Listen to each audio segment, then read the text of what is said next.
Қайырлы күн, менің каналыма қош келдіңіздер. Рамазан айында тұтқан оразаларыңыз қабыл болсын. Бүгін мен сіздерге ауызда еритін сочники рецептімен бөлісетін боламын. Видеоны өткізбей соңына дейін қарап, менің каналыма тіркеліп, жанындағы қоңырауша белгісін басып қойыңыз. Ең алдымен ұнымызды елеуіштен өткізіп аламыз. Оның үстіне қопсытқышты салып, қасықпен араластырып аламыз. Үккішімізді алып, мұздатылған сары майымызды ұнға орнатып отырып, үккіштен жақсылап өткізіп аламыз.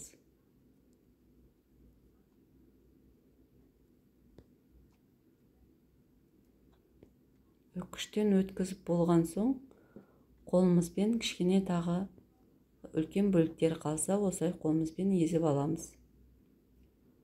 Енді татымына қарай қантымызды салып, араластырып, бір жұмыртқамен айранды құйып,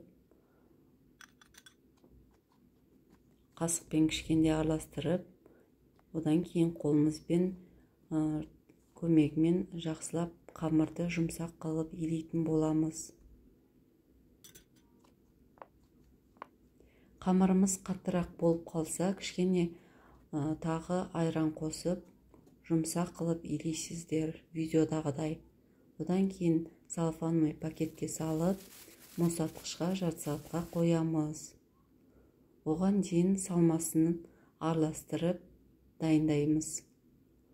Творогқа қантымызды, маны крупамызды, жұмыртқамызды салып, ванильный сахарды салып, блендермен есіп алатын боламыз. Сонда креміміз, ішіне салатын салмамыз өте дәмді, нәзік болып шығады. Салмамызды есіп алдық. Енді мұздатқыштан қамырымызды алып, ұн себе отырып, бірдей бөліктерге бөлеміз.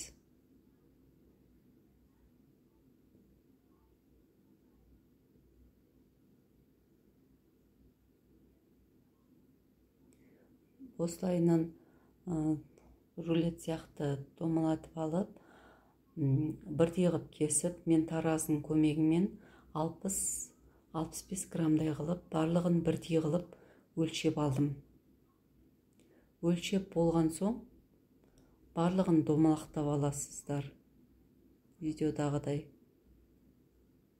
Барлығын домалақтап алып, енді ұн себе отырып, кішкене қамырымызды оқтаудың көмегімен қатты баспай жаямыз. Жасалу жолы өте жеңіл.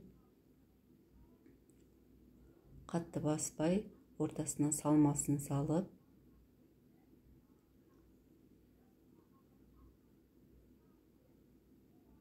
екі шетін ғана басатын боламыз.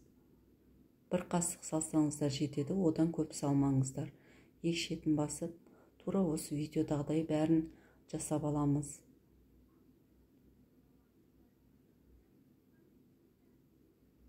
Бұл сочниктерді балалар өте қатты жақсы көреді. Творог жемейтін балалар осылай жасап беретін болсаңыздар, творогты жейтін болады.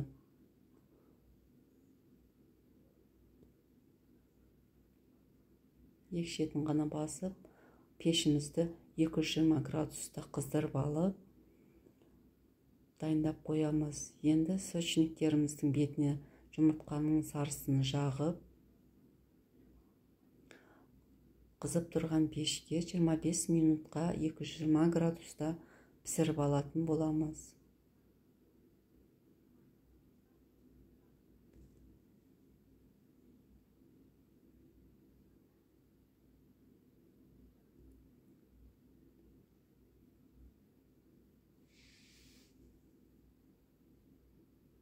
Бірінші бетіне, сосын жан-жағына творог алдарына жағамыз. Біздің сочниктеріміз пісіп дайын болды. Өте жұмсақ, дәмі керемет, өте тойымды. барлығына ұнайды. осылай жасап көрсеңіз өте жұмсақ болып шығады. Қолжетімді заттардан жасалынады, үйде жасап көріңіз. Менің видеоның соңына дейін қарағаныңызға рахмет. Достарыңызбен бөлісіп қойыңыз. Лайк басып, комментарий жазып, қолдап қойыңыз. Ас болсын.